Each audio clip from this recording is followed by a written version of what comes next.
To Backchannel.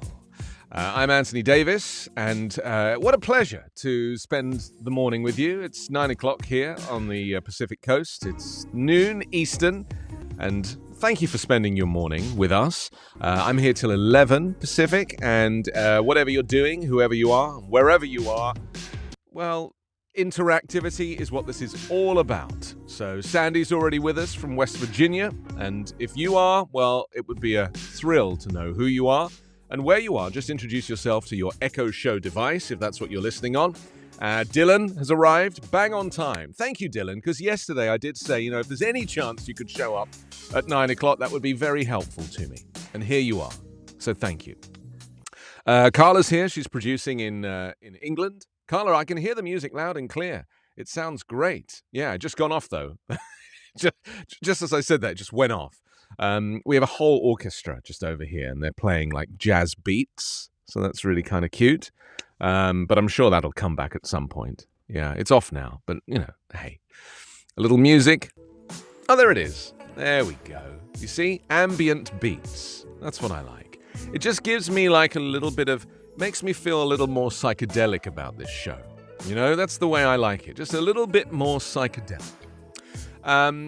And if you want to watch this show and you don't have an Echo Show device, then you can go to YouTube. We have a YouTube channel.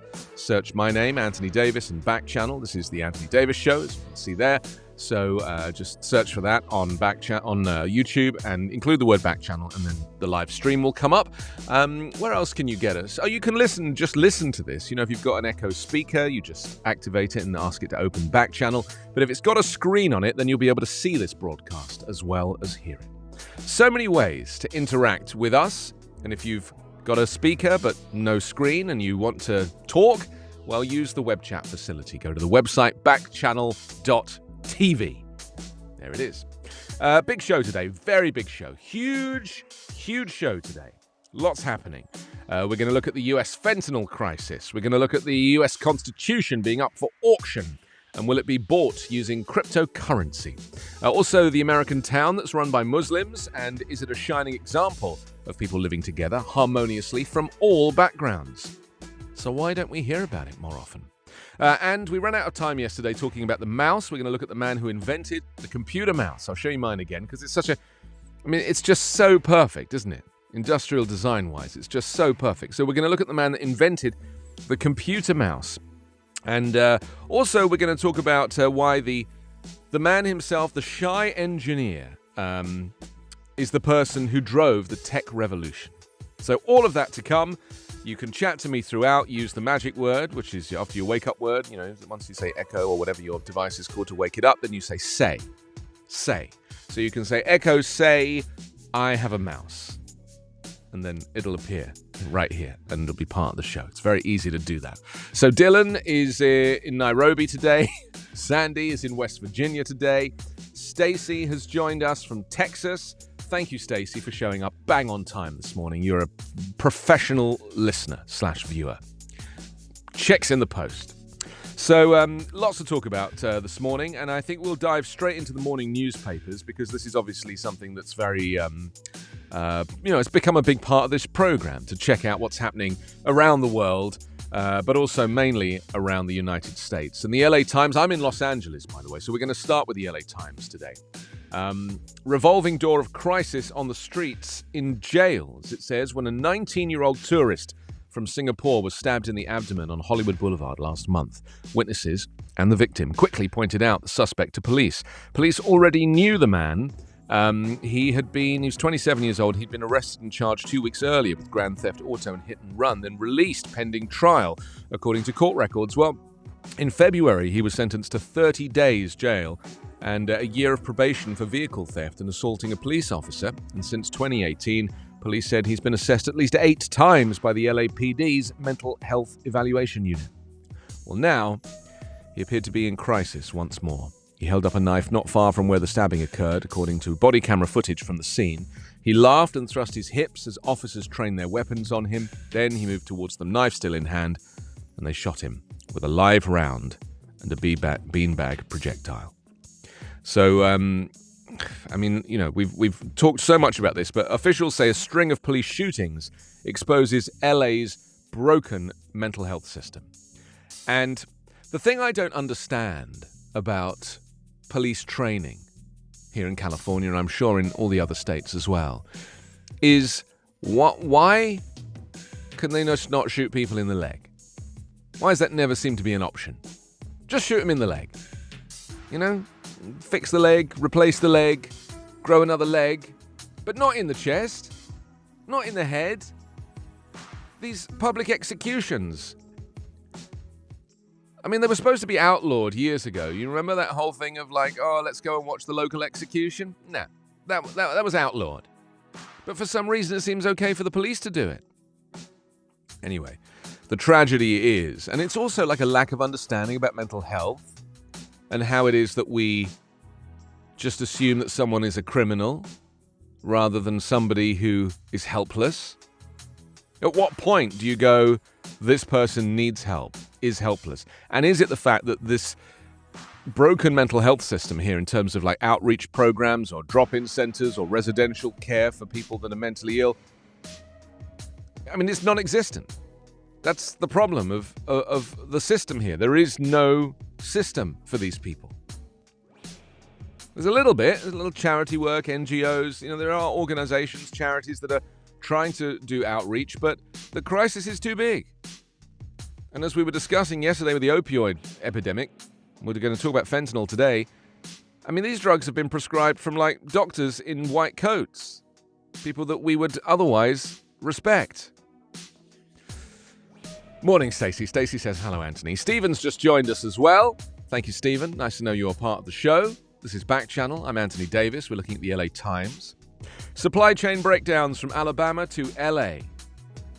I was really enjoying that conversation we had yesterday about American Girl, the dolls, because I was saying I took my daughter into a dolls emporium, is the only way to describe it.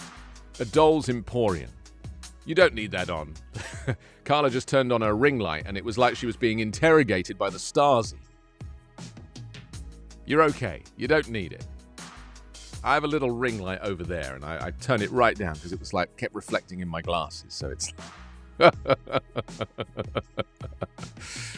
Why do people put up with ring lights? It's not necessary. The conversation we had yesterday about American Girl, I said I took my daughter to this place and I saw all of these beautiful dolls, this emporium. They had a restaurant upstairs. They were 6 and 7-year-old girls just in heaven.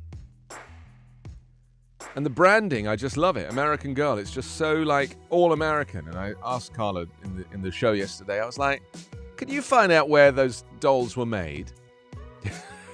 Where do you think they were? Because they're talking about supply chain issues. China. All of them. All the dolls, all the products in the American Girl, which is a registered trademark, American Girl, all made in China. Interesting. And fentanyl is being exported from China. So we're not just importing American Girl dolls. We're importing a health epidemic, a crisis. What are we, nuts?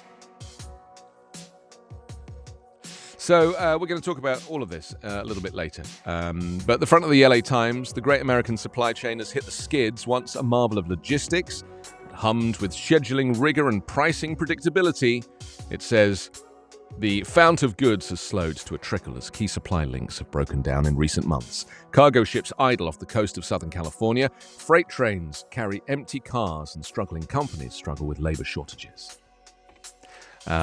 So I was saying, I mean, we had I really like the fact I'm able now to reference conversations that you and I have had over the last week or so because, we're starting to get to know each other, spend a bit more time with each other.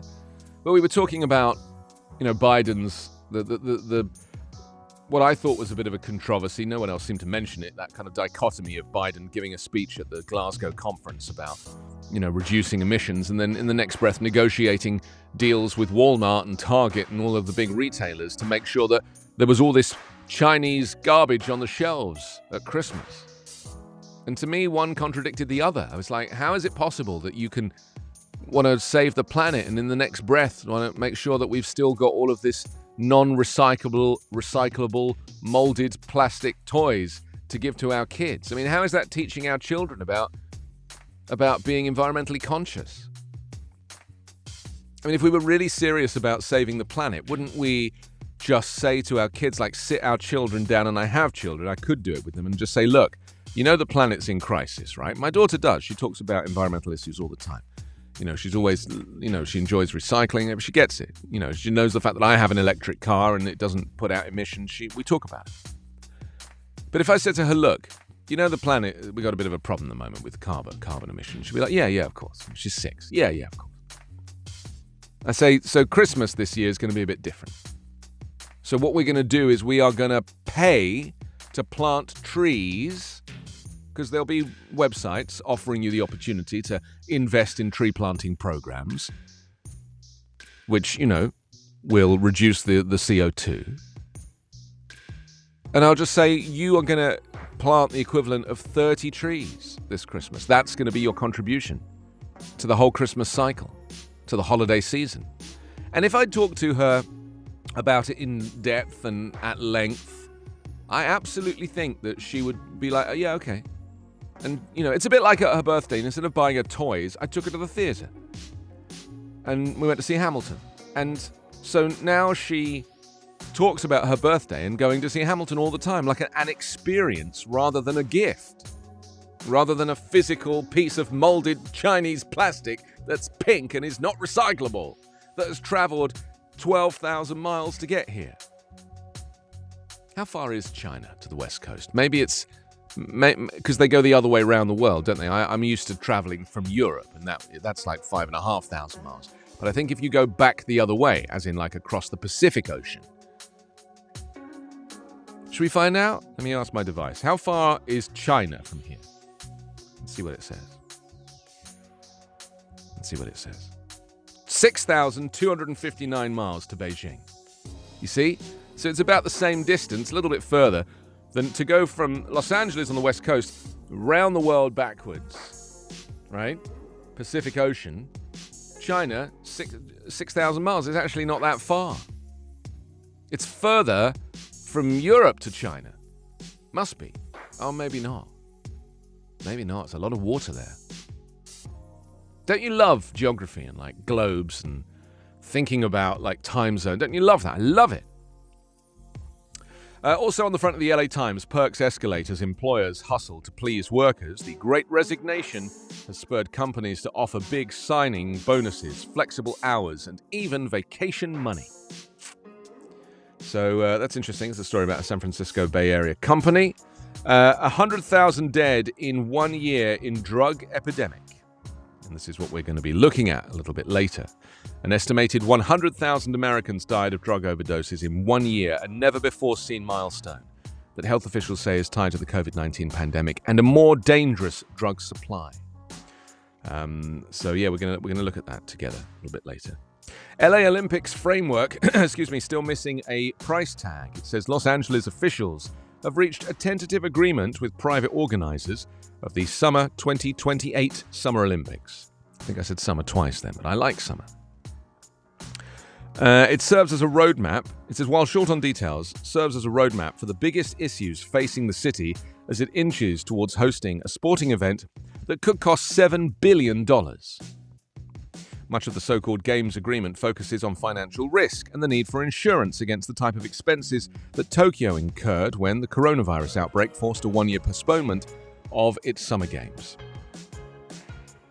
I mean, I wonder if Los Angeles is ready. LA has hosted the Olympics before, but I just wonder whether LA is ready for this. Now, I have experience of this because I was in London in 2012 and in the 4 years leading up to 2012 when they won the bid. Because famously, we won the bid. Here's my recall. We won the bid on the 7th of July, 2000 and... don't tell me. We won the bid on the 7th of July. It was the same day as the London bombings. This is how I remember. It was the same day as the London bombings on the subway. That was the day we won the bid. I think it was 2005? I think it was 2005 we won the bid. And no, it couldn't have been. It must have been because it was 2012 was the Olympics. Maybe it was 2005. Anyway, I remember it because I was on the radio and I was talking about the London Olympics winning the bid and we were celebrating. Stacey says, thank you for spending another lunch hour with me, Anthony. You're welcome. 2005? 2005. So anyway, we won the Olympics, and we were celebrating. My show finished in the morning at like 10 a.m. And I went home and I turned on the TV like I always did, and they started talking about electrical surges on the London subway, and that turned out to be the bombings. And so the news on that day, the 7th of July 2005, turned on a dime. Actually, in England, it would have been turning on a sixpence. Can you imagine that? Like the whole country celebrating winning the Olympics, and then within 20 minutes, the whole country devastated that all of these people have been blown up on the London subway and on a bus in was it Fitzroy Square or was it the other one? It was the square off of Southampton Row. So it's just very interesting to me that, you know, the news it's just like at any moment can just like flip like that. And so that's how I remember it. It's such a huge day for the news. And so we were very nervous about having the Olympics coming to town because we knew that it was going to cost a lot of money. And the original budget was something like £1 billion. And it ended up being, by the time they finished, about £6 billion. Right? It went like 5 times over budget. And England is a very small country with quite a small economy, and I don't know that we could afford that. Whereas Los Angeles is a gigantic economy. You know, it's a gigantic economy. And Russell Square, not Fitzroy Square. Thank you very much, Carl. And they're very close, by the way. Fitzroy and Russell are literally the next square to each other. So just in case you think I'm like wide of the mark, trust me, geographically I wasn't that far off. But it was a long time ago. It was 2005. But I feel like the Olympics did a lot of good for London. It regenerated a whole area that was a wasteland. It was a toxic wasteland, and it rejuvenated that. Now they've made a whole park. You know, it's called the Queen Elizabeth Park. It's a whole park now with a velodrome and a new stadium, which a football team has moved into, soccer team, and it's fantastic. So, you know, there are advantages to having the Olympics come to your town, and whatever the cost, whatever you spend on it, will likely be recouped in terms of the infrastructure that you get, because they have to fix the roads as well in order to ferry athletes around. They have to fix the public transit in order to ferry spectators around. You know, it's a huge feat of engineering to bring an Olympics to a city. So they're saying the Olympics and Paralympics are a golden opportunity to make sure that we can advance solutions to the issues of our day, said Councilman Mitch O'Farrell before viewing the contract. We have 7 years to get there. That's right. That's when you find out whether you got the Olympics or not. 7 years before. Amazing. Okay, so that's the LA Times. Let's move on because it's nearly 9:20, and I don't want to keep you. Stacey's got to go to work or go back to work. The Wall Street Journal is next. By the way, if there's a newspaper that you would like me to review, to take a look at the front page of and analyze with you, then just shout me out. You know, just say the usual word, your wake-up word, followed by say, and then your message if you've got an Echo Show. If you're using our chat facility, just go to backchannel.tv. You can chat there. And your messages appear in front of me. And you've also got YouTube. If you're streaming the show on YouTube, then there's also a chat feature on YouTube for comments, and I will see those here as well. So loads of ways to be in touch. Sandy's with us in West Virginia. Dylan, Stacey in Texas. It says Dylan's in Nairobi. Are you really in Nairobi, or are you just picking a different place every day? Just for fun. The Wall Street Journal leads with photographs of the Manhattan District Attorney will ask a court on Thursday. Is it Thursday today? Is it? It is. This week has just gone so fast. will ask a court on Thursday to exonerate Mohammed A. Aziz and the late Khalil Islam, two of the three men convicted in the assassination of Malcolm X in 1965, after an investigation uncovered evidence of their innocence. Malcolm X was gunned down while giving a speech in New York City. The headline, Prosecutor Seeks to Exonerate Two in Killing of Malcolm X. I mean, in 1965, they just threw black people in prison for no reason, you know? They're convenient people to throw in prison, you know? Blame them for the crime, right into prison. I mean, it's just beggars belief, you know? Makes no sense to me. It just makes no sense to anybody. But most importantly, it doesn't make any sense to those two who served effectively a life sentence. Also on the front of the Wall Street Journal this morning, President calls for inquiry into price of gas. President Biden called on the Federal Trade Commission to investigate whether oil and gas companies are participating in illegal conduct aimed at keeping gasoline prices high, the latest effort by the White House to respond to public concerns about costs for everything from fuel to groceries. That's right. I mean, the answer's probably yes. You know, price fixing has gone on for decades. We had a big issue in Europe over it with British Airways and Virgin Atlantic. Do you remember that story, Carla? The two airlines were price fixing. They were basically like putting out prices for flights, knowing what each other were going to charge to make it like too competitive. And in fact, they were driving the price up on purpose and, you know, went to court and they both got done for price fixing. It's a big story. I'm sure airlines do it all the time. 2010 that was. Look at my recall. It's quite something, isn't it? I don't know what this stuff is. This type of like recall is the same as song lyrics. It's exactly the same. You know, like you hear a song that you haven't heard for years and for some reason you can sing along, you know all the words. And yet if I said to you, remember that song? If the song's not playing, I'll go, remember that song? And you'd be like, no. And I'll be like, do you know the lyrics to that song? And you'd be like, no. But the moment I play you the song, something in your brain just like pulls up the data and you're able to recall the lyrics.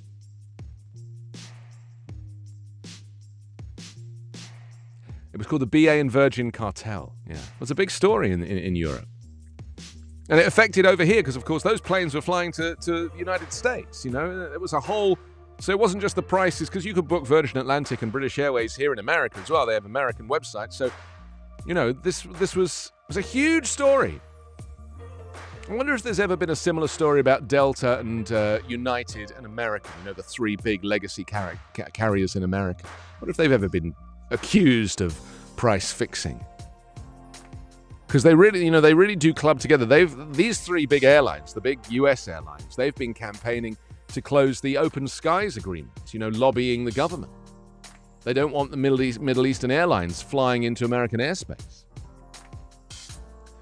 Because, you know, because it's too competitive. And they claim that these Middle Eastern airlines, the likes of Emirates and Etihad and Gulf Air and all of these, they reckon that they're being funded and they're being subsidized by Middle Eastern governments. But the thing is, so is American Airlines. You know, it's huge subsidies. Oh, it happened here in 2018. There was an accusation of price fixing. Interesting. Wow, you see? 2018, American Airlines got done for price fixing. They got a fine of $45 million. I knew it probably happened. And that's the only time they got caught. Do you know what I mean? It's like, can you imagine that this is probably going on all the time everywhere? It's because industry sticks together. But you should look into the Open Skies Agreement lobbying, because it's a very interesting story. The three major American carriers, they do not want the Middle Eastern carriers flying into US airspace because they're saying that it's unfair competition. And I think we talked about this last week. Like, if you fly first class on an American carrier, it's very nice, right? It's very nice. But if you fly first class on a Middle Eastern carrier, you're like a king in a palace. It's like everything's gold, and it's like you have like a giant television, you have a bed. It's a completely different thing. And of course, the American legacy carriers, they don't want the Middle Easterns competing on these routes because it's going to make them have to invest more in their cabin. So there's a huge lobbying effort by the three main carriers to close the Open Skies Agreement, which enables Middle Eastern carriers to fly into US airspace and do these routes. American Airlines would love to be the one just flying between the US and Dubai. That's a huge route, US and Dubai. It's a massive route. Hugely profitable. But of course, Emirates have the monopoly on that. Very, very interesting story. It's something that I've always, been very interested in, the Open Skies Agreement and the lobbying against it. And they nearly closed it. I think under Trump, I think that the legacy carriers were actually almost successful in closing the Open Skies Agreement, but I don't know whether it ever happened or not. Tesla, Toyota bash union requirement for EV tax credit. This is a story by Siobhan Hughes on the front of the Wall Street Journal this morning. The story says, President Biden says he wants to save the planet and save union jobs. The electric vehicle tax credit in his social spending package shows how those aims can sometimes conflict. Yes. The proposal, being negotiated by House and Senate Democrats, gives consumers the full $12,500 tax write-off, but only if they buy electric vehicles assembled by union workers using US-built batteries. Yeah, that's kind of a narrow ask, isn't it? Automobiles produced in non-union factories would qualify for $4,500 less.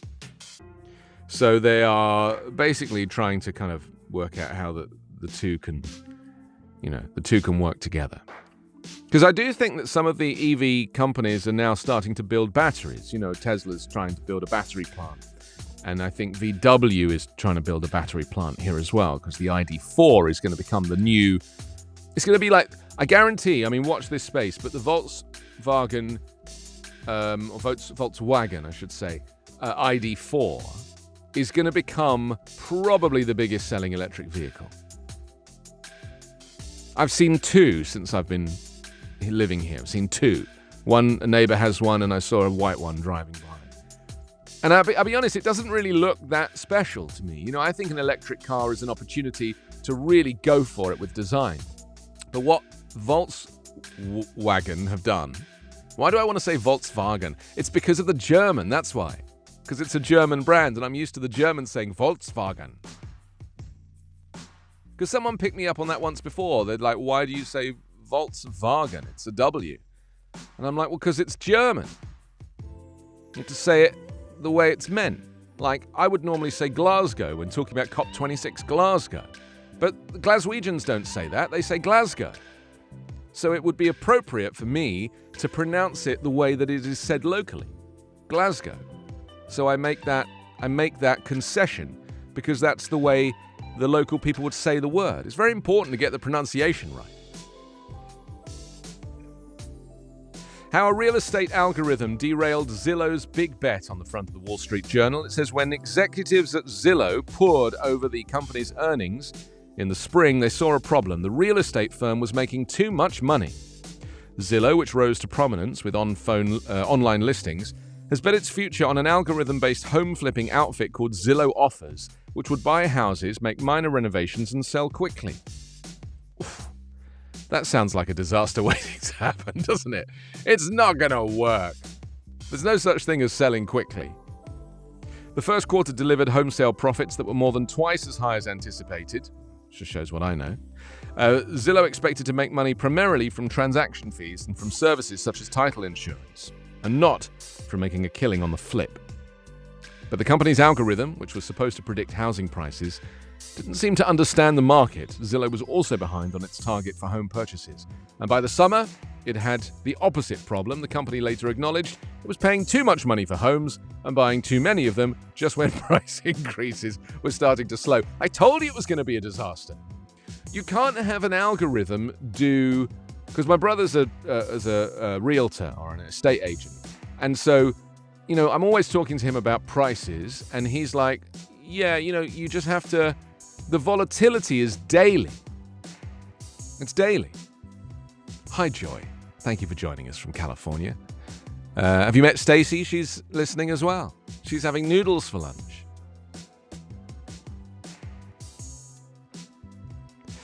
This month, Zillow conceded failure in what amounts to one of the sharpest recent American corporate retreats. It said it would close Zillow offers, which was responsible for the majority of the company's revenue, but none of its profits. And they're going to lose 2,000 jobs there. Hello, Bob. Thank you for joining us from California. We've got Bob, we've got Joy, we've got Stephen, we've got Stacy. I mean, this is turning into being a proper shindig. Is shindig a word in American culture? If it's not, I can only apologize. It's a very kind, warm expression where I'm from. So that's how the Wall Street Journal looks. Oh, Stacy says no. Shindig. I don't even really know what it means. I think I would assume a shindig is a party, and I would assume that the origins are like you're really like digging with your shins. I don't know.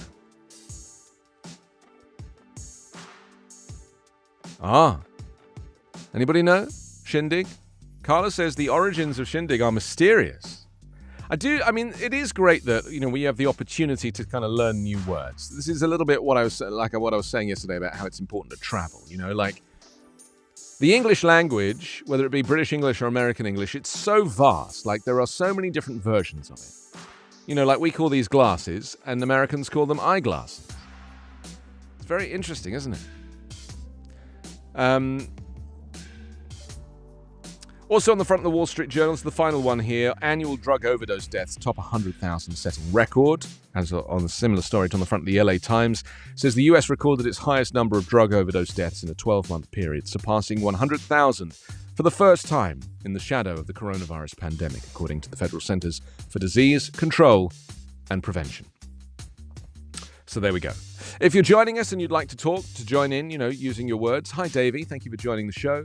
You just talk to your Echo Show. You say the activation word followed by say and then your message.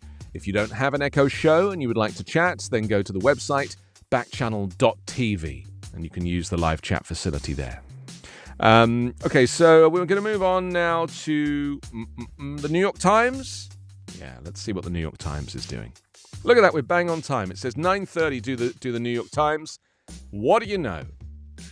It's the first time that I've managed to get this running order on time.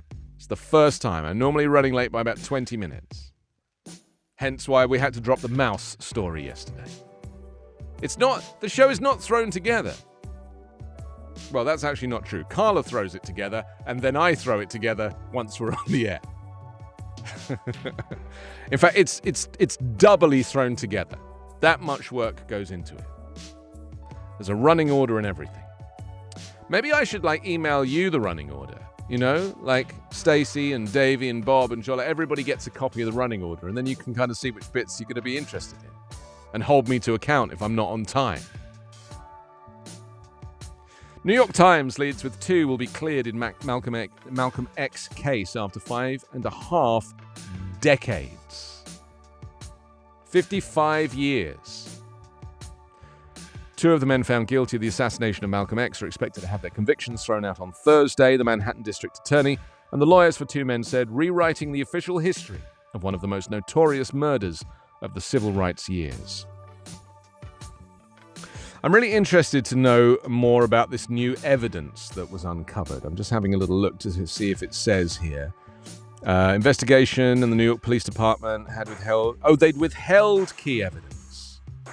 Oh, I see. The NYPD had withheld evidence all those years ago. And had it have been turned over, would most likely have led to the men's acquittal. Racism, isn't it? Systemic racism, plain and simple. I mean, back then, Malcolm X was standing up there making a speech about this very subject, and yet again, or conversely, the very racism that Malcolm X was campaigning against was at the heart of this case, withholding evidence. So 2 black men go to prison for 55 years. remarkable. You couldn't make it up.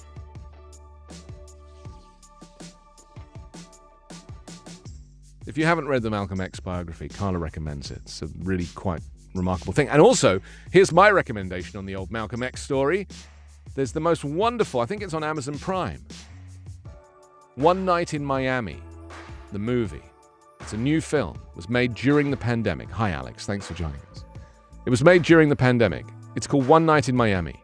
It's Muhammad Ali, Malcolm X, and incidentally, the actor who plays Malcolm X in the movie is a British guy from North London he actually played Obama in the Comey Rule, that amazing drama about Trump. And who's the third guy? He was and also Sam Cooke, played by Leslie Odom Jr.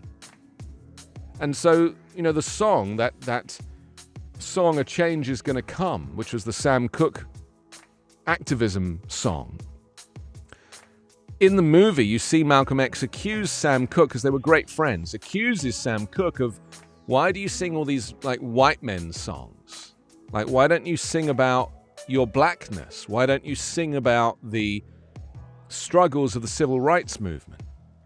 And you see, it's a beautiful performance by Leslie Odom Jr. But you see him really struggle with this because, he wants to be able to perform in white clubs. And he comes up and writes A Change Is Gonna Come, And it becomes the theme of the movie. And it's one of the most beautiful pieces of cinema I've seen. And they shot it during the pandemic. And it's only 4 actors in a room. Beautiful. It was the directorial debut of Regina King. And it's a very, very interesting film. It's just set in a motel room. There's a few other scenes, obviously, but most of it's set in a motel room because it was made at the very beginning of the pandemic. And so, it's very hard to kind of do, it's very hard to kind of make a film back then because, we didn't have vaccines. Stacey's requesting that I review the San Antonio newspaper, which I will. I'll get to that in just a moment. We're just finishing up on the New York Times, and then we'll head south. So that's the Malcolm X story. Photographs of Muhammad A. Aziz and Khalil Islam, who maintained their innocence. Mr. Aziz is now 83. Mr. Islam died at the age of 74 in 2009, having spent his entire life in prison for a crime he did not commit. I wonder what the punishment for the NYPD is going to be. I wonder what the consequences are for those that withheld the evidence that kept these 2 or 3 people in prison for so long. Be interesting to find that out. Maybe we'll find that out in the next few days. Destroying the Amazon for leather auto seats. This is an article on the front of the New York Times, and it says it's based in Brazil. One morning this summer, it's a story about a rancher who raises cattle on illegally deforested land in the Amazon. He met with a trader and signed over 72 newly fattened animals. With that stroke of the pen, he gave his cattle a clean record. By selling them, he obscured their role in the destruction of the world's largest rainforest. Very interesting. It's a New York Times investigation into Brazil's rapidly expanding slaughterhouse industry, a business that sells not only beef to the world, but tons of leather annually to major companies in the US and elsewhere. It's identified loopholes in its monitoring systems that allow hides from cattle kept on illegally deforested Amazon land to flow undetected through Brazil's tanneries and onto buyers worldwide. Yeah, I mean, why do they even still use real leather in cars? Why is that even a thing? What's wrong with, pleather? Synthetic leather, it's just as good. They can even make it smell like leather now. They dye it with tan, and you wouldn't know that it wasn't leather. It's the same with wearing pleather shoes or a pleather jacket. Sorry, Carla. Yeah. This is a big story in London because the Queen's Guards, I mentioned them the other day. You remember we were talking about British policemen's helmets, and I was saying don't confuse them with the Queen's Guards, the ones that wear huge fluffy helmets, and they are made of a real fur. Isn't it bearskin? Yeah, I think they're bearskins. And there's obviously an environmental argument to have those replaced with fake fur. And I'm sure that the activists have made a fake fur version and have held them side by side and said, look, you can't tell the difference. But why are Queen's Guards still wearing bearskins? It's like it's left over from a previous era of history. In my childhood, when real fur... I have memories in my childhood of being in London where we had fur shops. Shops used to sell like mink coats and fur stoles. And they're used to the activists, the environmentalists back then who did not have a great reputation. Of course, they were completely right, but back then nobody seemed to like them. They used to throw paint on the glass outside the front of the stores, and anybody who came in or out wearing a fur coat, they got paint poured all over them. Invariably red paint to represent the blood of the animal. And my childhood memory of this is quite potent. Of the fur trade being, it was such a huge part of, growing up in the 80s in London. Interesting. Sean, thank you for joining us. Alex, thank you. Davey, hi. Bob, Joy, Stacey. All these amazing people who are part of Backchannel this morning, you can do the same.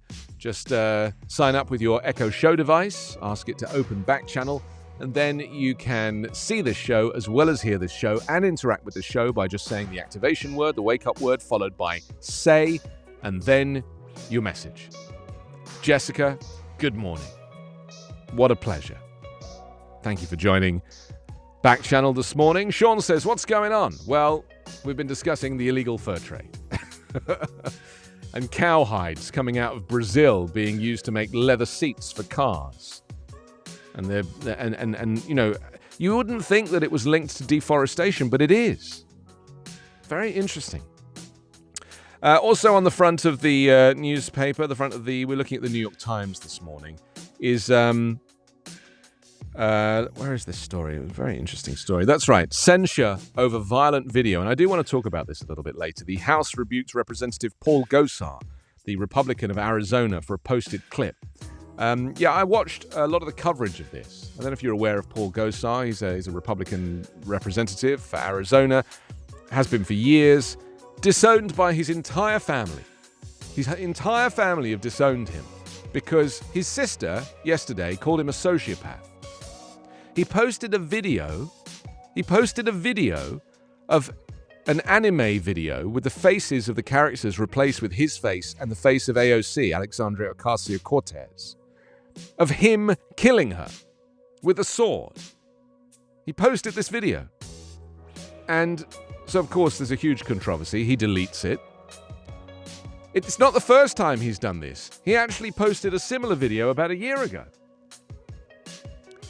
His sister yesterday was interviewed, said, my brother is a sociopath, and she said that he is responsible for the January 6th insurrection. She said he was one of the masterminds of that insurrection. He is such an extremist. There's a campaign video for Paul Gosar from 2018, and it's not for him, it's actually for his Democratic rival. I actually tweeted it on my Twitter this morning. And it's of all these people saying, he's done nothing for us in Arizona. He's not done this, he's not done that, he should have done this, why isn't he doing this? He's not doing anything for the people of for Arizona. And then it goes back to the beginning of the video and all these individuals introduce themselves. And they're all his relatives. They're all his relatives. He's my brother, he's my cousin, he's my sister, he's my uncle. All of these people that were criticizing him were all related to him. They think he's a really bad person. And if you watch him in Congress, you can see that this guy has an axe to grind. And I scrolled through his Twitter. I went back a long way, 6 months. And anybody who refers to migrants as illegals, that's the word he used, illegals, I know exactly what type of person they are. I'm an immigrant myself, so obviously this is kind of hard for me. anybody who refers to these people as illegals, as opposed to people who might be seeking amnesty, running from a war zone, or from a home that is seeking a better life. As all Americans, all of our ancestors here, the Statue of Liberty was built by immigrants. It just makes no sense to me. If you are still referring to people as illegals, it's a very potent word. So's the word potent. I've used it twice this morning. So we'll talk a little bit more about Paul Gosar later, because there's a huge story behind this. And so he's basically, they haven't fired him from the... Oh, here's the thing.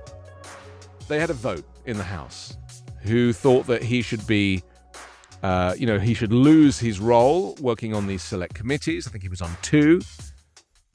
He doesn't lose his role as a representative. He continues to be a representative.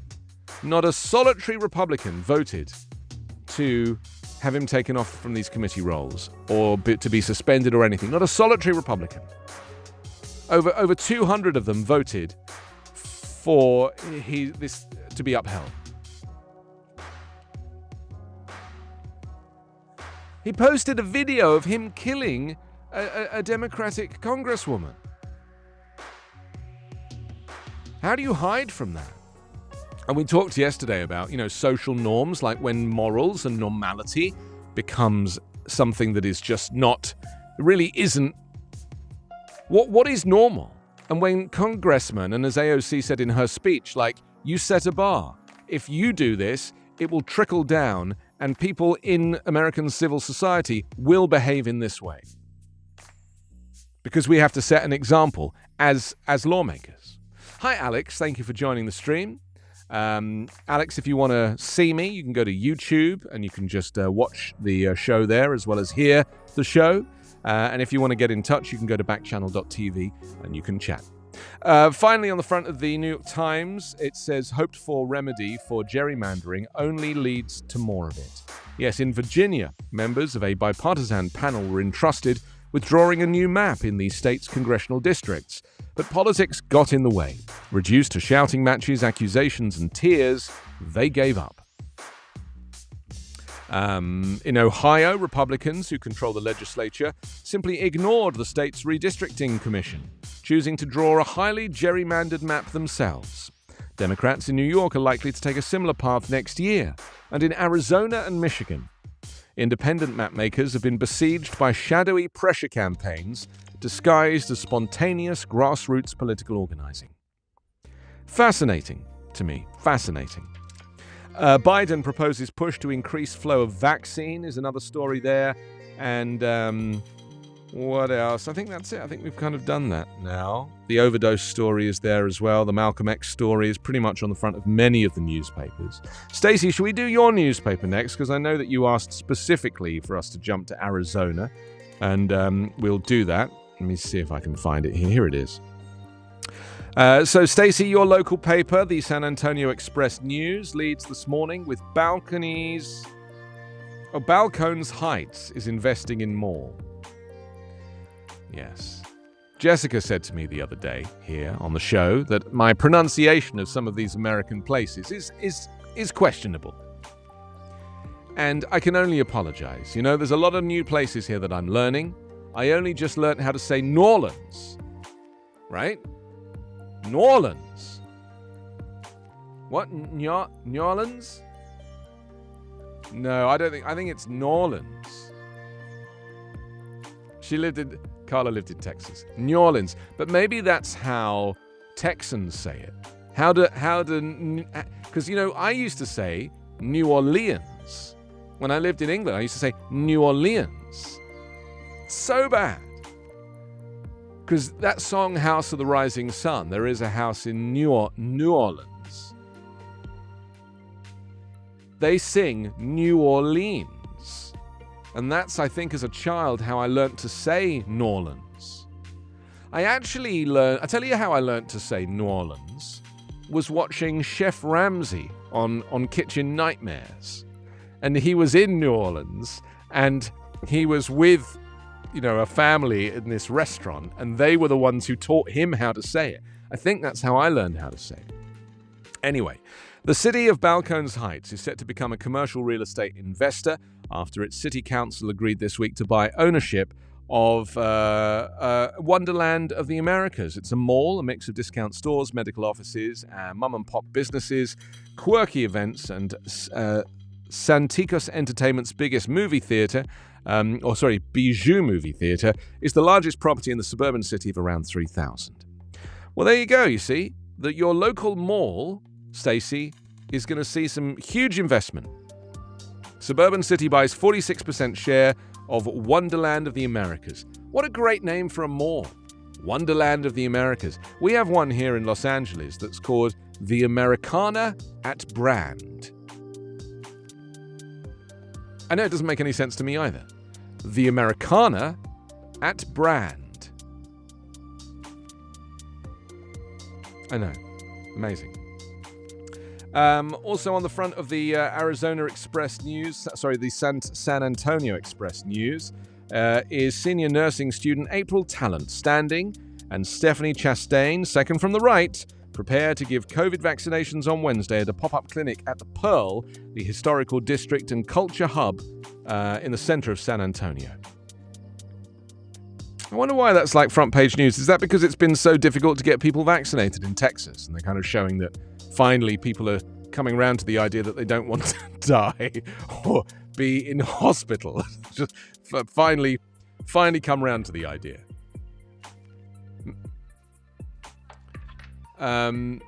Stacey says yes. That is the reason. And Jessica says Brand is the street that the Americana is on. That's right, the street is called Brand. I get it now. The whole street is called Brand. The Americana at Brand. It still doesn't make sense because it doesn't flow off the tongue. I mean, it's not a natural way to. I mean, Wonderland of the Americas. Now that's a mall. Now that is even pre-investment. That is a mall. There's a new mall that's opened up near me here on the corner of Ventura and Coldwater.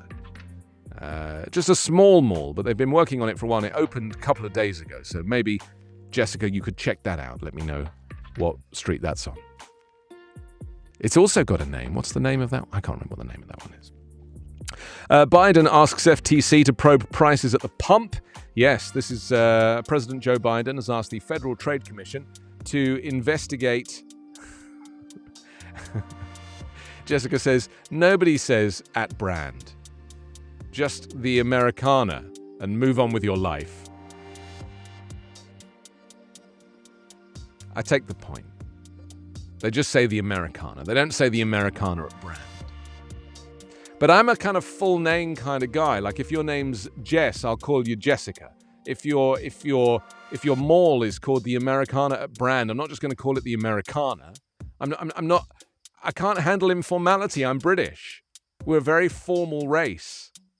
We need full names. Carla says mayo. What, for mayonnaise? I would never say mayo. Like, I'm the only one that says, are you going? I say stuff like, you're saying mayo because you of County Mayo. That's where it's come from for you. Whereas I say, are you going to the gymnasium today? And I've met people here who don't even know what gymnasium means. Carla did not like the use of gymnasium. She called me weird. I would rather be weird than abbreviate mayonnaise. Who abbreviates mayonnaise? The other one I don't never say is mac and cheese. That's a big thing here. Mac and cheese is a thing. Not where I'm from. Macaroni and cheese. Alex, welcome back. Dylan, welcome back. Nice to have you here on Backchannel. It's 9:54. It's Thursday morning. It's the 18th of November, 2021. And I'm Anthony Davis, and this is The Anthony Davis Show. Dylan, are you really in Nairobi? And if so, what's the weather like there? Hi, Salvis. Nice to know that you're there. You're in Latvia. I mean, is anyone in America? Or even in the Americana at Brand. Gas prices are pretty high at the moment. That's a big thing. Supply. Oh, Stacey says yes, there is. Well, Stacey's in Texas, so we know that she's joining us for the right reasons. She's on her lunch break. She will have to go probably in 5 minutes. Am I right, Stacey? Do you normally leave around 10 a.m. my time? 1 o'clock your time? Is that when do you take a lunch break like 12 till 1? Because I sometimes I sense that you disappear after, the middle of the show, and I'm thinking, Stacey's gone back to work. I wonder what you do. Yes, see, I was right. She goes. She leaves at 12. What do you do, Stacey? What's your job? I mean, what jobs are there that have a strict lunch hour these days? I didn't think anybody even got a lunch hour anymore. I thought everybody was just working at their desks. I mean, eating at their desks, breaking at their desks. That's the downside to working from home, isn't it? That you never really get that kind of official lunch hour. You basically have to kind of just keep working and stuff something into your face. I actually like to do an all-day lunch hour where I'm just eating constantly. Oh, Stacey takes a bath at the 12 o'clock hour. What, so on your lunch break you're taking a bath in the office? Fantastic. Do you work in a spa? Hi, Kearney. Thank you for joining us as well from Colorado. So Alex and Julian, Kearney in Colorado, Stacey's in Texas, Sean and Jessica in California, Salvis is in Latvia, and Dylan claims to be in Nairobi. Oh, she takes it not in her room, in her mum's bathroom. This is becoming more surreal by the moment. Overdose deaths hit record high amid pandemic spread. This is also on the front of the San Antonio Express News this morning. Americans died of drug overdoses in record numbers as the pandemic spread across the country, federal researchers reported on Wednesday. The result of lost access to treatment, rising mental health problems, and wider availability of dangerously potent street drugs. So we'll discuss that in a bit more detail. So what we normally do on this show, if you're new to the show, Irene, thank you for being here. Irene's from, is that Malachi? I apologize for my pronunciation of American places. I'm learning. I'm like a new guy. I've only been here 5 years. Give me a chance. 2 of those years I was in quarantine. And 3 of those years I was incognito.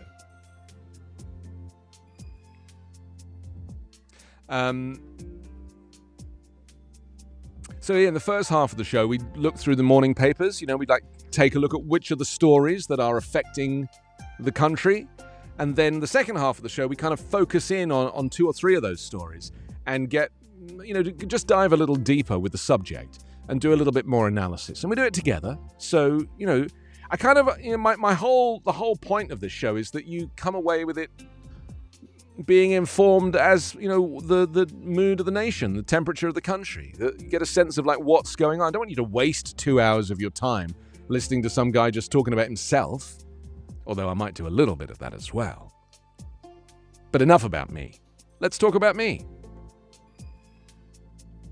And final newspapers, we're working our way through these in a rate of knots this morning. Where did we get to?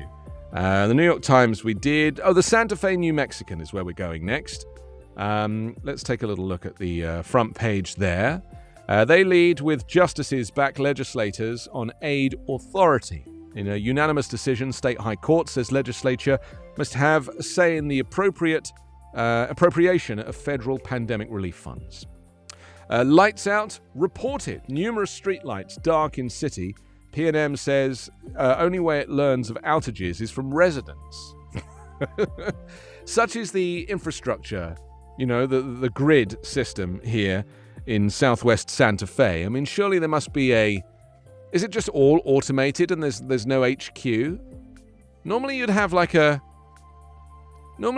control center which shows the lighting systems for the streets, and if one goes out, and then they know which has gone out and they go fix it. Or is that just in the movies? Maybe just the street lamps are not connected to anything. They just come on at a certain time, dawn to dusk, that type of thing, and so they're saying that residents need to report outages of streetlights. I'm totally that guy, by the way. I'm totally the guy that calls the city and is like, the lights are out. That's me. I'm that guy. I think of it as like a public service. Americans died of drug overdoses in record numbers as the pandemic spread across the country, federal researchers reported on Wednesday, the result of lost access to treatment, rising mental health problems, and wider availability of dangerously potent street drugs. In the 12-month period that ended in April, more than 100,000 Americans died of overdoses, up almost 30% from the prior year, according to these provisional figures from the National Center for Health Statistics. So that is how the Santa Fe New Mexican is looking. 3 shots may be needed to be fully vaccinated in New Mexico, is the final story on the front of the paper. It says New Mexico's definition of fully vaccinated could change to cover only those who've had 3 COVID-19 shots, the governor and top state health officials said on Wednesday. Such a move would reflect concerns that vaccines begin to lose their effectiveness after about 6 months, the governor Michelle Lujan Grisham said. So, Stacey says it's time for me to say goodbye. Stacey, have a great day. Enjoy your bath in your mum's room. Don't fill it up too much because there's been problems with that overflow. Plenty of bubbles. And if you want to, be a bit more thoughtful about the planet, don't fill a bath. Just have a short shower. A quick, 3-minute shower will definitely use a lot less water. Unless you just want to run a cold bath and stay in it for 3 weeks. Options. We've all got options. See you tomorrow, Stacey. Thank you very much. Salvis is with us now. So if you want to, join in with the chat, go to backchannel.tv. We can have a chat there. Carl, I think we'll do the US news update and, we'll take a little break halfway through this show just for 2 minutes. This is a daily podcast that I do on the Volley Network that is a kind of roundup of all of the things happening, the stuff you need to know across the United States. Just 2 minutes long. You can subscribe wherever you get your podcasts, but we'll just play it for you now so I can have a sip of water.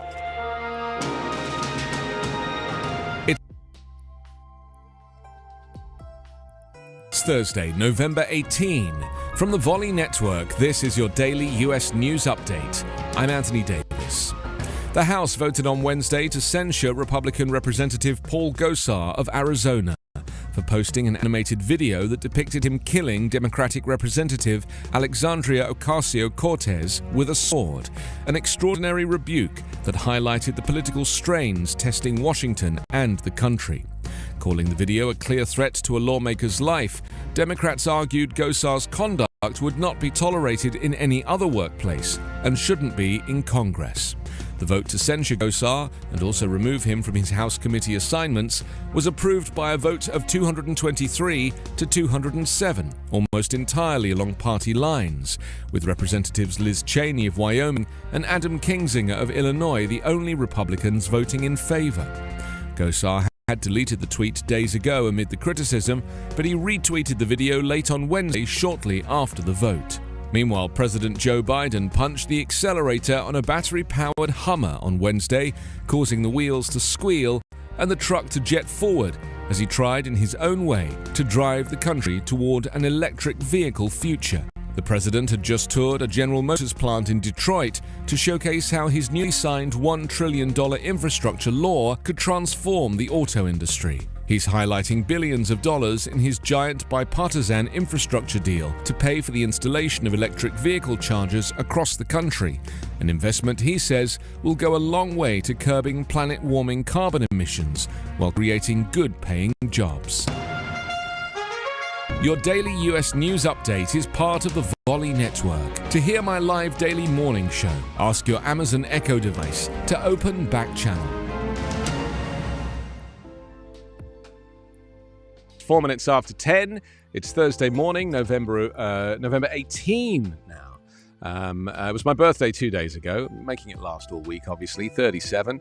And so it's just nice to be able to spend time with you and spend time, just looking through the papers, having a bit of a chat about the news, learning about you, where you're from. You can interact with the show if you've got an Echo Show device.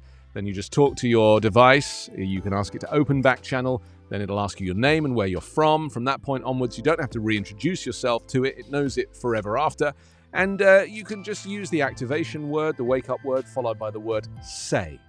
Say, and then your message. So you could say, Anthony, I really love this show. I'm definitely going to come back tomorrow morning and watch it from the very start. If you want to say that. I think there's a limit on how long it lets you talk for. I think you get like 4 seconds to say something. So, give it a go. Just try it. Just practice with it. It's kind of fun. If you're listening and watching on YouTube this morning, good morning to you. If you want to talk to us, there is a comment section, a live comment section, which you can access there on the YouTube channel. But you can also go to the web site, which is backchannel.tv, and you can message me that way as well. Final newspaper here on the paper review is the Las Vegas Sun. They lead with, as gas prices surge, Biden asks FTC to investigate. So I think they're going to look into the potential for price fixing, which is something that has happened in many industries and sectors where, competing companies start to share data and fix a price. And prices here in California, the highest I've found, if you go on Google now, you can actually see gas prices. So if you search gas station, it'll bring up all the gas stations on the map, but it'll also put the prices of unleaded fuel. And you'll be like, I can see which is the cheap, and I know which the cheapest one is for me. But I haven't actually driven gas for 5 years, so it's not really an issue anymore. But I know where the cheapest gas station is, and I recommend it to friends.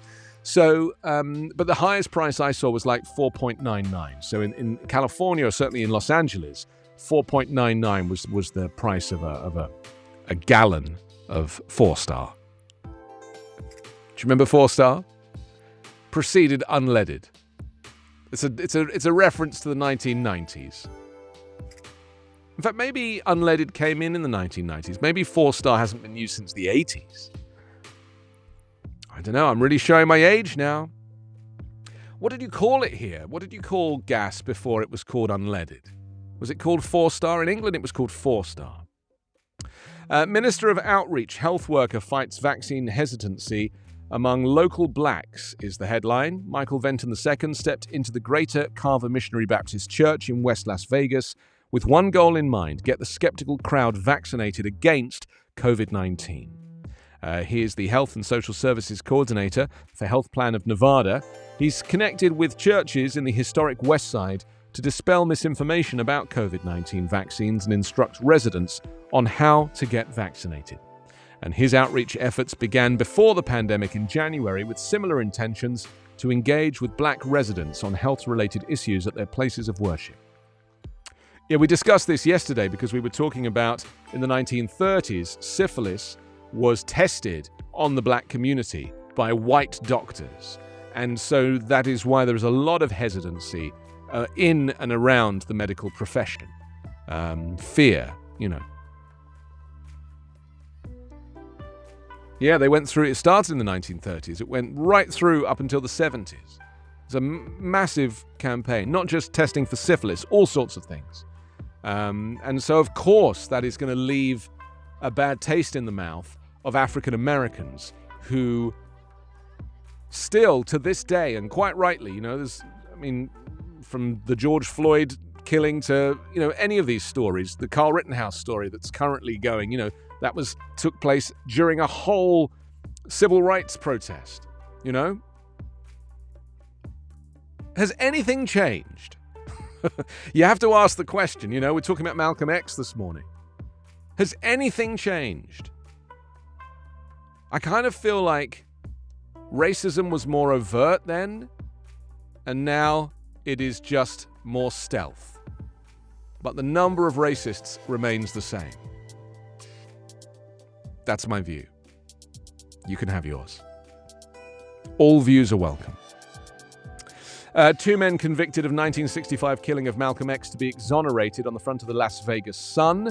It says 2 of the men found guilty of the assassination of Malcolm X are expected to have their convictions thrown out today. The Manhattan District Attorney and lawyers for the 2 men said, rewriting the official history of one of the most notorious murders of the civil rights era.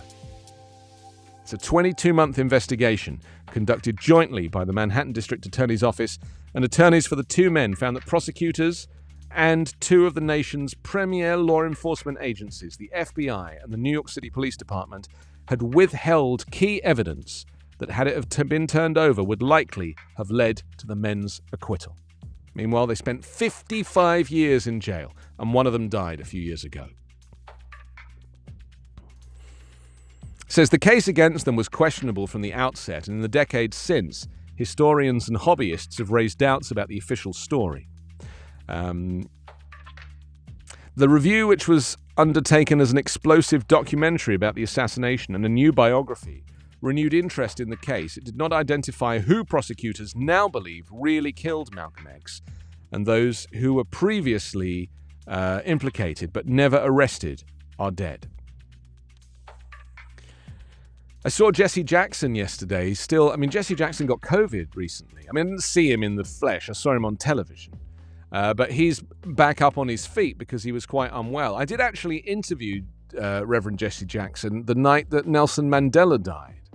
I was on the radio the night Nelson Mandela died, and so I talked to Jesse Jackson about, obviously, he was right there. He was right there at the murder of Malcolm X, and he was right there at the at the center of the civil rights movement. And there's not many people left.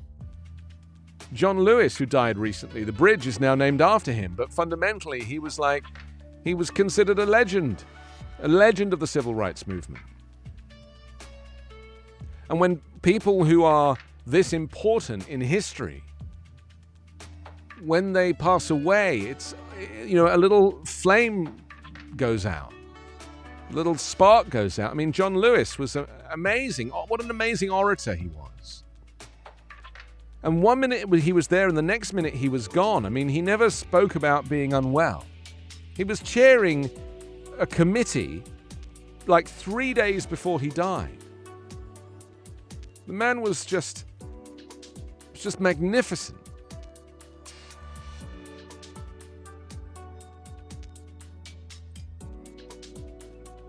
The acknowledgement by Cyrus Vance Jr., the Manhattan... Oh, hi, Wanda. Thank you for joining us. The acknowledgement by Cyrus Vance Jr., the Manhattan District Attorney, who is among the nation's most prominent local prosecutors, recasts one of the most painful moments in modern American history, at a time when racism and discrimination in the criminal justice system are once again the focus of national protest. It reveals a bitter truth, that two of the people convicted of killing Malcolm X, black Muslim men hastily arrested and tried on shaky evidence, were themselves victims of that very discrimination and injustice. Meanwhile, here we are. That was 1963, incidentally. Here we are, all these years later. We got Carl Rittenhouse in court today. Jury are deliberating. We've got the Ahmaud Arbery case being tried today as well. 3 white guys who executed Ahmaud Arbery in the road. He was just going for a morning run, and they took on this vigilante thing, and they're like, he's obviously up to no good. And so I've been watching that case. And then there's a third case at the moment. I forget which one it is. And maybe it's the Malcolm X case. Yeah, I think it is. But the point is that, how is it that we're still in the midst of this? We're literally, nothing has changed. And even Paul Gossi, the representative, posting a video of Alexandria Ocasio-Cortez, of him murdering her with a sword, when she is non-white and he is white, and he is a representative in Congress, is proof positive that nothing has changed. Back then, did congressmen make such overt examples of this hatred and division? Or was it, were they wearing white hoods instead and hiding their identity? This guy did it on Twitter, on his own Twitter. Not only did he tweet it, but he retweeted it this morning. doubling down. Incredible. Okay, let's go back to. Actually, I think we're done with the morning papers now. That was a fun exercise, in my opinion. But we're going to go a little deeper into some of these stories now. It's 10:15, and we're going to take a little look at the drug overdose epidemic. This is the big story that has, in fact, as we looked through the morning papers, this story was on several of the front pages. In fact, I would say most of the front pages. This is as yesterday President Biden released a statement mourning the more than 100,000 Americans who died last year from drug overdoses, without mentioning China's leading role in exporting fentanyl, which drove the 29% annual increase in deaths. Why does he not want to blame China for this? Is it because here in America people believe in personal responsibility? Because I hear this quite a lot. People criticize the homeless. And they're like, well, they made a choice to be homeless. And I don't think like that. I actually think that our brains are just jelly. Have you ever seen a human brain that's not in formaldehyde? Like a fresh human brain when they do a surgery? It's jelly. If you move your head, it wobbles around. How do you honestly expect that thing to be perfect all the time? We literally have a bowl of Jell-O between our ears. And yet, we expect people who are emotionally compromised to take personal responsibility when they've lost everything. Are you kidding me? So maybe this is why Biden didn't blame China. China definitely exported the fentanyl. But there was a 29% annual increase in deaths. In some areas of New York City, including the Bronx and the North Shore of Staten Island, more than 75% of overdose deaths involved fentanyl. So what do you know about fentanyl? Maybe you take it. Maybe you know someone who takes it. Should there be an outcry, a public outcry about this issue? And how does this news make you feel? Are you one of those people that when you see a drug-addicted person, because here in Los Angeles, it's the same in San Francisco and a lot of these West Coast cities, homelessness is everywhere. It's everywhere. But a huge percentage of the unhoused are addicted to methamphetamine or to fentanyl or to opioids. And so you have to ask the question, whose fault is it? Is it the fault of the individual? Are they able to take responsibility for themselves whilst they are so compromised? Because, if you ever talk to homeless people, they always are keen to tell you their story, and they will tell you that it wasn't that long ago that they had a home. And it wasn't that long ago that they had a job. And it wasn't that long ago that they were with their kids. And now they're living under a bridge in a shopping cart. It's not that far away for any of us, We really are all so close to this. And to not understand what it means to have been on the up and up and then on the down is foolish. It says Biden on Wednesday released a statement mourning the more than 100,000 Americans who died last year from drug overdoses. Nearly 2/3 of deaths were caused by fentanyl and related synthetic opioids that can kill a person at extremely low doses. Fentanyl is increasingly added to non-opioid drugs such as cocaine and counterfeit prescriptions. And in some areas of New York City, including the Bronx and the North Shore of Staten Island, more than 75% of overdose deaths involved fentanyl. I mean, it's interesting, in terms of not blaming China, and Carla, you'll be interested in this. The reason that this is a story this morning is because this is being reported in the New York Post, which is famously a very right-leaning newspaper. So they are looking to blame Biden for not blaming China. And now that I've looked at this article in the New York Post, I can see, because the New York Post weirdly, the New York Post did an article on me quite recently. Yeah, you can look it up. They did a whole thing on people who have other famous people's names. And I have the same famous name as somebody else. Have you found it, Carla? I think my picture's in there as well. But it's in the New York Post if you want to look it up. Because obviously I have the same name as Anthony Davis. But does he have a show on Backchannel? No, he doesn't. So there was a whole article about me in the New York Post. And I was like, this is a little bit weird. It's a little bit weird. And they misquoted me as well. They said something, I don't know, they said something about me that I wasn't particularly happy with. But, this is the problem. If you agree to do press, then you take a risk.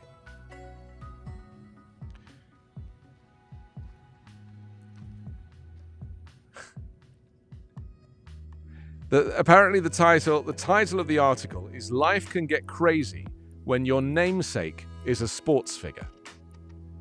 In the New York Post. What date was that article? It wasn't that long ago. It was in April this year.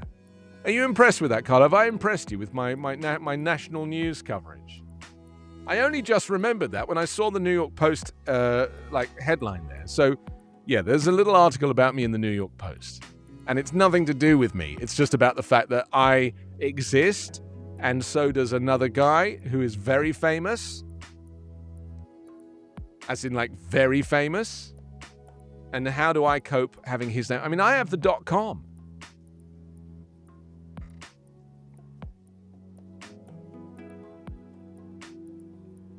Oh, it says it's my in the article. It says it's my fault that I'm confusing because my Twitter handle is the Anthony Davis.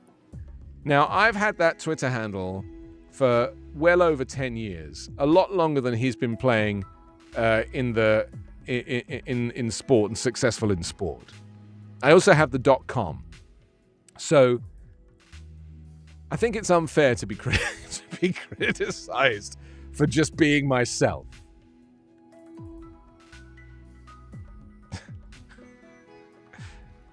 That's true. The article apparently says that I've disappointed mailmen and IKEA workers. Yeah, my mailman, I've had a couple, Carlos in my previous house and Thomas in the current house. When they first met me, they both got very excited, They got very excited, and then they suddenly became very disappointed, all in the space of a couple of seconds. The faces went from to And I've chatted to them and I've apologized for not being Anthony Davis. But they were very... And in fact, Thomas said to me that at the mail sorting office, his colleagues get very excited when they see my mail because they think that he is going to be delivering. And he says he hasn't told them that it's not the other guy.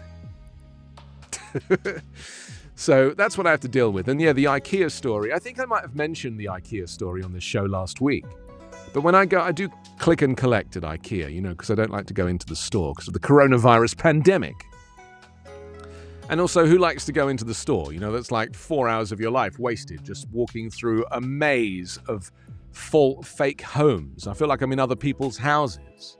Sit down, make yourself at home, watch that fake television. Anyway, I do the click and collect, and the staff see my name on the thing. And of course, they bring down like $40 worth of pointless goods.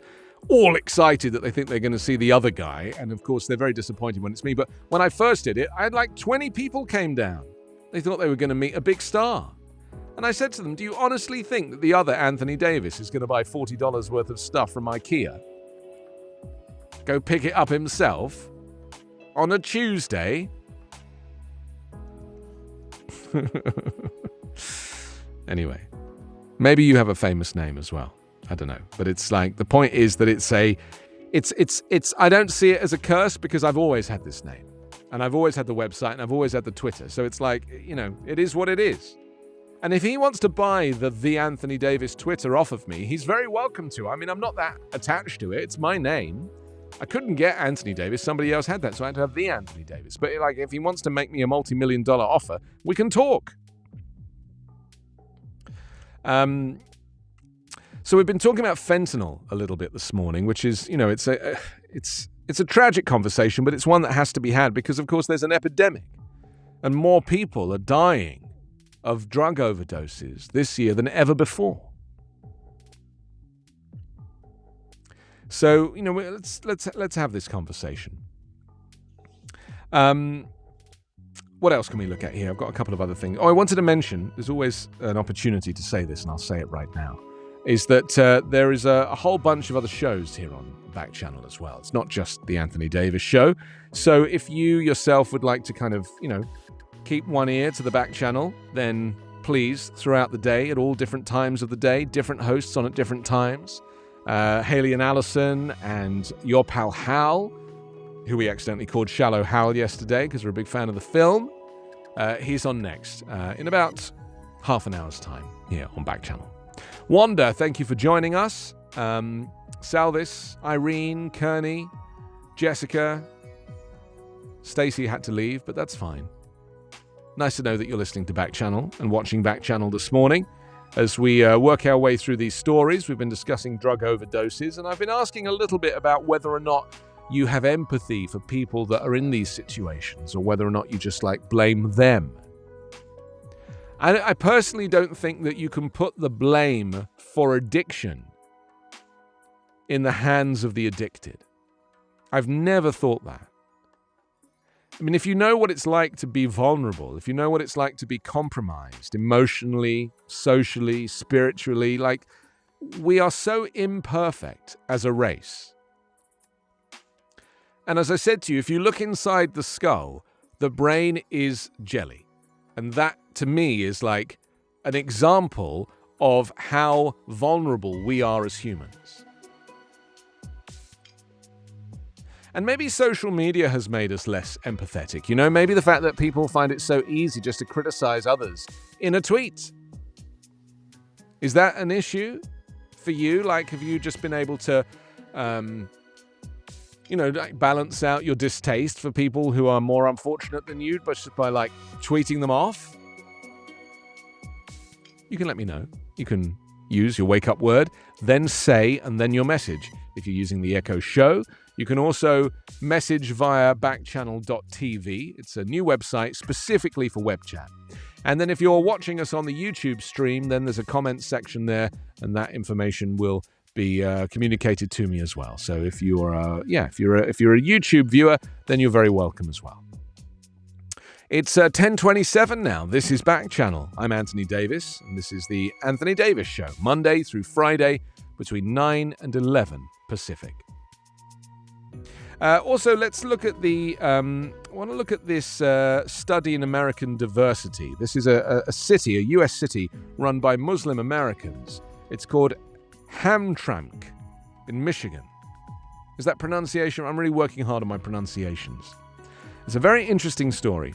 A walk down the main street in Hamtramck, Michigan feels like a tour around the world. A Polish sausage store and an Eastern European bakery sit alongside a Yemeni department store and a Bengali clothing shop. Church bells ring out, along with the Islamic call to prayer. The world in 2 square miles. Hamtramck lives up to its slogan with around 30 languages spoken within its 5 square mile area. And it says this month, the Midwestern city of 28,000 has reached a milestone. It's elected an all-Muslim city council and a Muslim mayor, becoming the first in the US to have a Muslim American government. Once faced with discrimination, Muslim residents have become integral to this multicultural city and now make up more than half of its population. And despite economic challenges and intense cultural debates, residents in Hamtramck, I hope I'm getting this right, Hamtramck, Hamtramck. Residents from different religious and cultural backgrounds coexist in harmony, making the city a meaningful case study for America's future of rising diversity. But will the city be an exception or the rule? It's very interesting, isn't it? Because I was having a conversation with my racist landlord yesterday about this, and he referred to, and this is no word of a lie, and I apologize for the language, but I'm going to repeat it anyway. He was referring to he couldn't remember her name, one of the Muslim congresswomen as a raghead. That is what he said. That is what my landlord said to me. That raghead. And I just was like, wow. It is still going on.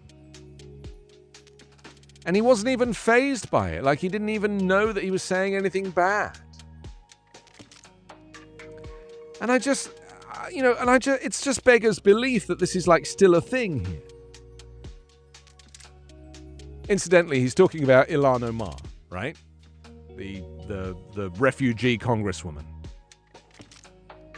who is fighting for a more just world. Raghead. My 71-year-old landlord. And it just occurred to me that, how does this change? Like, do we have to wait for all of these people just to die? Like, is it just like evolution? Eventually, these people will just like pass away naturally, and then there'll be like less racism? I actually don't think that's true. We forgive this generation or that generation for being, you know what they're like, they're old, they don't understand. Are you kidding me? If he's 71, he lived through Malcolm X, he lived through the civil rights movement, he saw black people being hunted and chased and imprisoned and murdered. He saw all of that. And yet, for some reason, it had zero effect on him. And I'm like, really? And I wouldn't mind if he was like a very kind of white-collar type of guy. He's an artist. And I thought artists invariably were very liberal and had empathy for other people in the world. Because the theatre, as an industry, was actually the first industry to accept people who were not, by society's definition, normal. So the homosexuals were able to work in the theatre. And the ethnic minority groups were able to work in the theatre. Because regular offices and normal blue-collar and white-collar jobs would not accept them.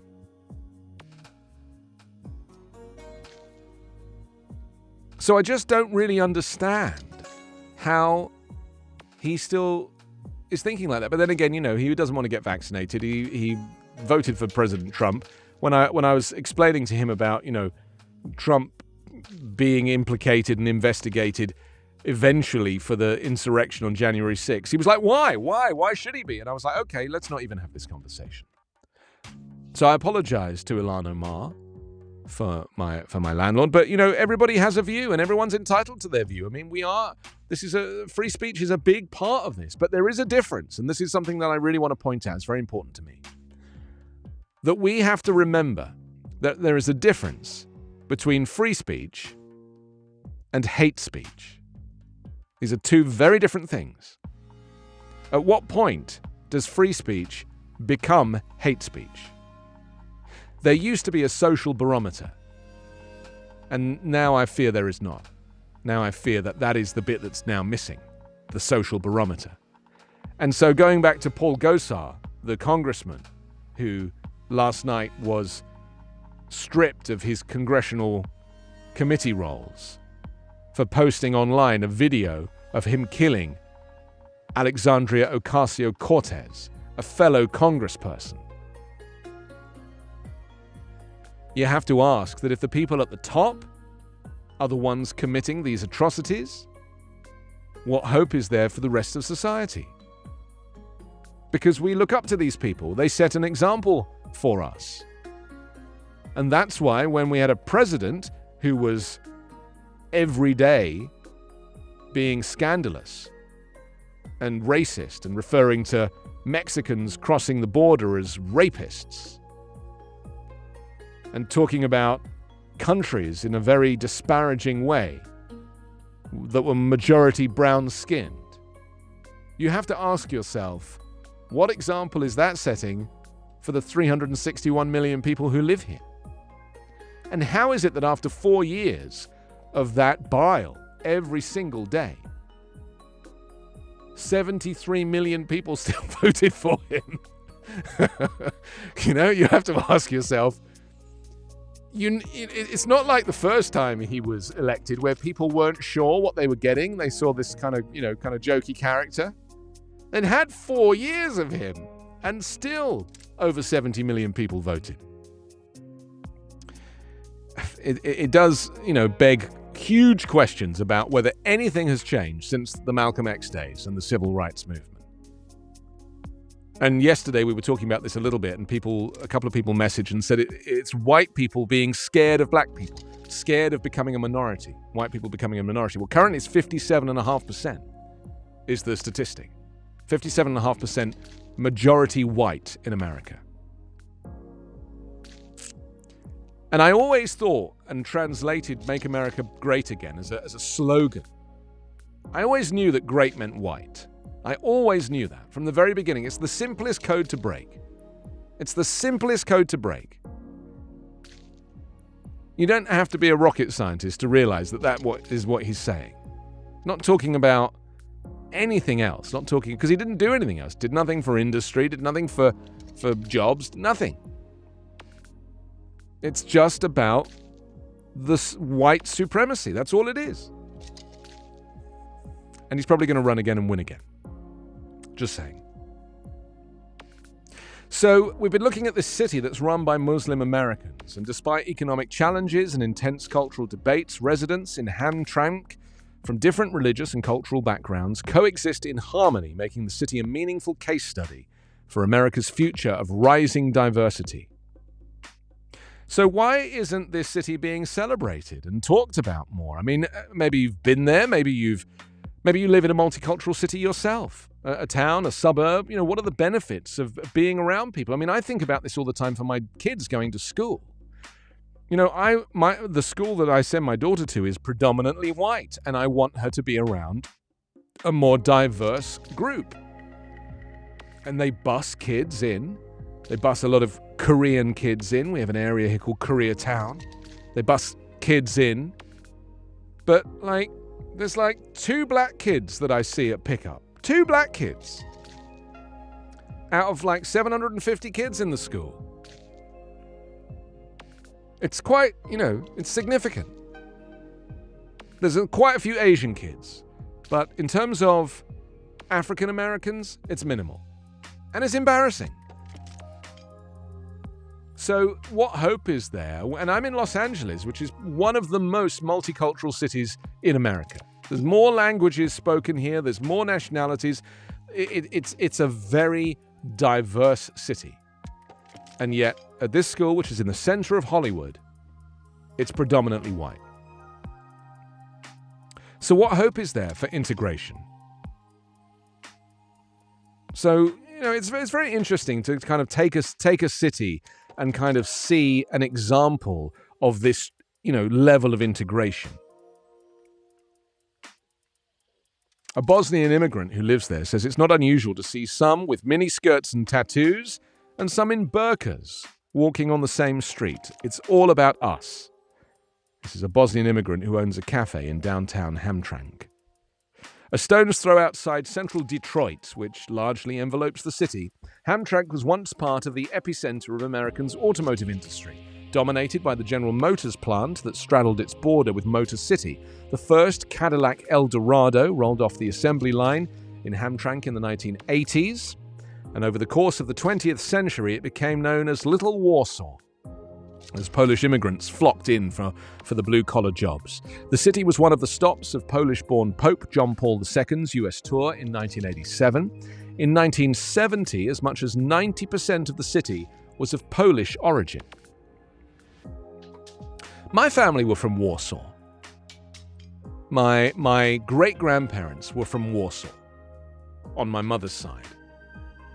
And they came to, they escaped the Nazi Germany, and they moved west, and some went to America and some went to the UK. Over the past 30 years, it says, Hamtramck transformed again to become a landing pad for Arab and Asian immigrants, notably those from Yemen and from Bangladesh. A significant portion of the city's residents today, 42%, are foreign-born. More than half are believed to be practicing Muslims. So when I was having this conversation with the landlord outside a couple of days ago, we were also with a guy who runs a local trash pickup.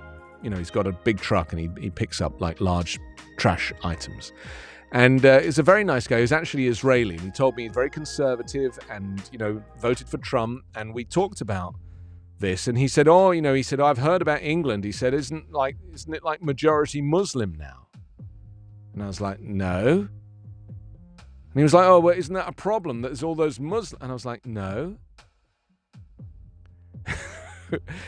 And it occurred to me.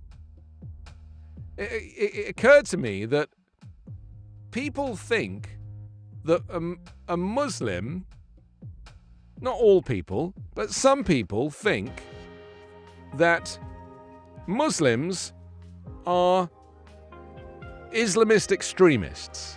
That's their thinking.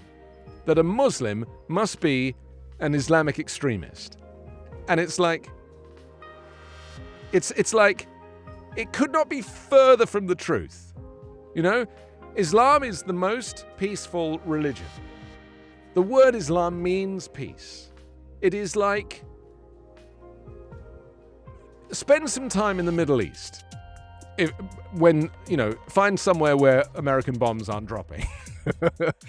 but just spend some time and understand how this kind of culture, this togetherness, this community, family, they don't own weapons. They don't have the right to bear arms. It's a completely different culture. But tragically, let's say in the last 20 years, and of course, let's not forget 9/11, but of course 9/11 was committed by Saudi nationals. 17 of the 19 bombers were from Saudi Arabia. And we still trade with Saudi Arabia. We sell them weapons. We just did a huge deal. Biden did the deal. Well, Trump did the deal and Biden completed the deal. Huge sale of arms to Saudi Arabia. So here's this contradiction. It's like Muslims are the most peaceful people. Like a few dozen crazies have committed atrocities. But look at white terrorism in America. There's so many more white terrorists in America than there are brown terrorists. Every school shooting, every mall shooting, shootings that go on at homes, we hear about them on the news all the time. It's white on white killings. Or in the case of Ahmaud Arbery, it's white on black killings. Or Carl Rittenhouse, white on white killings.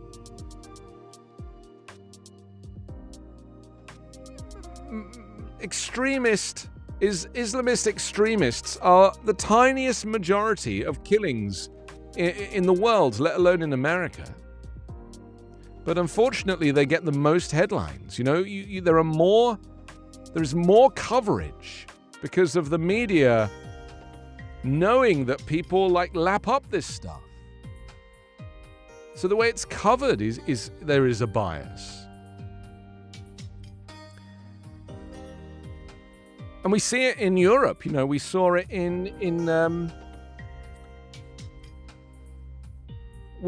with the Anders Breivik murder that took place on Utopia Island. That was Norway, wasn't it? So we have to just educate ourselves about who's really doing the murders and the terrorism. Let's just educate ourselves because statistics don't lie. So it's a very interesting story about this town. And the other thing that we mustn't forget is that we're looking at this US city that's run by Muslim Americans, is that many of these Muslims are white. You don't have to be a brown Muslim. You can be a white Muslim. And in fact, they use the example of Amanda Jakowski, who's a newly elected city council member in Hamtramck. And she is a white Polish woman who is a practicing Muslim. My landlord would refer to her as a raghead. My racist landlord, he said those words 2 days ago. It's like... Anyway. Let's move on because we've got a lot to get through, and it's 10:44, so we've just got 10 minutes left before your pal Hal takes over here. So let's get into this last story. Are we going to get to the mouse story or not? With this poor mouse story, which was a big story yesterday. Do we do? I'll give you a choice. Do we do the cryptocurrency story or do we do the mouse story? You can let me know. I'll wait. You can let me know. Just say to your Echo Show device, crypto or mouse. And we'll just have a vote and make this a truly democratic, interactive show. You want the mouse story, the history of the mouse, the guy invented the mouse? Or he was born, I think, 2 days ago or yesterday on this day in 1930? Or do you want the crypto story? You can let me know. I still don't know what cryptocurrency is. I'm trying really hard. Like, I know about a lot of stuff. I know a little bit about a lot of stuff. Not a lot about a lot of stuff, just a little bit about a lot of stuff. Okay, let's look at this story. It's a massive story. This comes out of Sotheby's. As you know, they're the auction house. It says 33 years after its last appearance at public auction. This is the crypto story, by the way, just so you know. In case you're wondering who's making a decision, it's me. Well, it's actually Carla telling me, because I'm just a puppet. 33 years after its last appearance at public auction, an exceptionally rare and extraordinary historic first printing of the United States Constitution returns to Sotheby's in a dedicated one-lot auction during our series of evening sales tonight, the 18th of November. I'm actually reading this from like the lot page. This is actually the site that they're advertising. This is why I sound like I work for Sotheby's all of a sudden. I'm using my Sotheby's voice. Any more bids? Any more bids? Any more bids? Any more bids? Any more bids? Any more bids? Any more bids? It's just one of 13 copies of the official edition of the Constitution, surviving from a printing of 500 issued for submission to the Continental Congress and for the use of the delegates to the Constitutional Convention. I feel like I'm doing lyrics to Hamilton now. This is the very first appearance of the final text of the Constitution, now the longest continuing charter of government in the world. The present copy was purchased from Sotheby's by S. Howard Goldman in 1988 and was the crowning jewel of his magnificent collection of historical American books and manuscripts. After Howard's death in 1997, his widow, Dorothy Goldman, became the custodian of the Constitution, which she made the cornerstone of a remarkable collection of primary materials that place the Constitution in historical context. And, I am looking at a photograph of this Constitution now, and of course, it starts with those immortal words, "We the people of the United States, in order to form a more perfect union, establish justice in I can't read it because the resolution is too small. Those words were printed slightly bigger. But there it is. So, it's kind of fascinating, isn't it, that this copy of the US Constitution is going on sale at Sotheby's. I wonder what kind of money we're talking about with this. I wonder... Oh, here they've got the estimate. It's going to go for between $15 and $20 million for a piece of parchment paper. $15 and $20 million. That is quite something. I'm just going to tweet on my Twitter. I'm going to tweet this lot and see if anybody wants to buy it with the words, anyone? Anyone? I'm live tweeting now on the show. Oh, there's a cryptocurrency conglomerate trying to buy it. Don't give it to them. Let Mrs. Goldman keep it. I don't want the cryptos to get hold of the US Constitution. Those kids, they're probably going to rip it up and rewrite it and say everybody needs to have like a PlayStation computer. Oh, it's going to be for everyone. It's like we the people. The people are going to own it. But do you have to have a little cryptocurrency to own it? Or is it for everybody?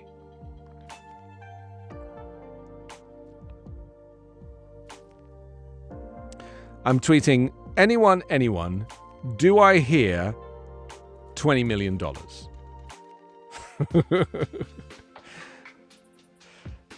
Ping the Anthony Davis on Twitter, if you want to follow me.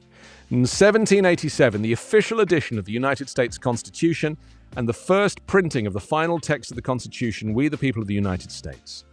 And there it is. I mean, it's kind of amazing, isn't it? The thing is about the US Constitution, you know, it's upheld as one of the great documents. You know, in England we have the Magna Carta, but we don't actually have a constitution in the UK. The British Constitution is unwritten. We have law, we have the law of the land, but there is no British Constitution.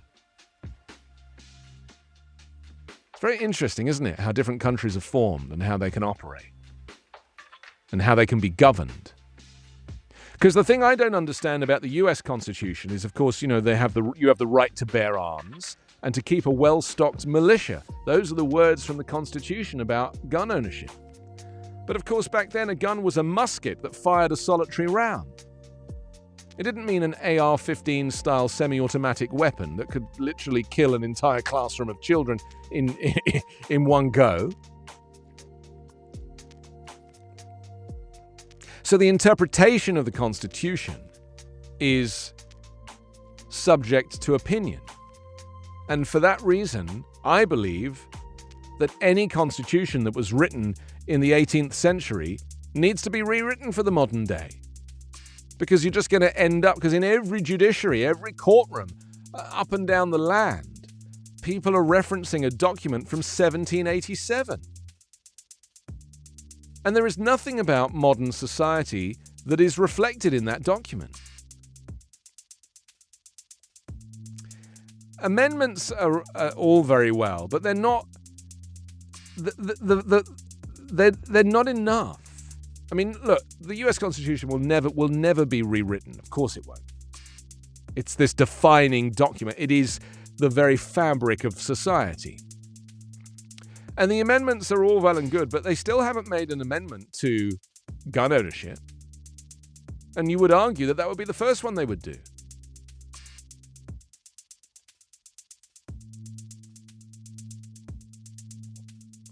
Did you say New Zealand doesn't have a constitution either? So the UK and New Zealand are the only two countries without a constitution. Israel. So 3 countries without a constitution.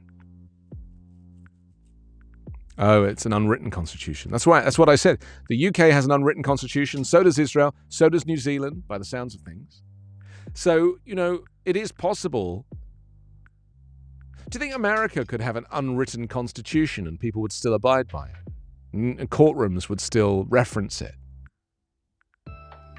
I actually think that American culture is much more literal. Like, if it's not written down, it doesn't... It can't be true. Fascinating. I find this fascinating. And this is why I said to you, you got to travel. You got to live in another country.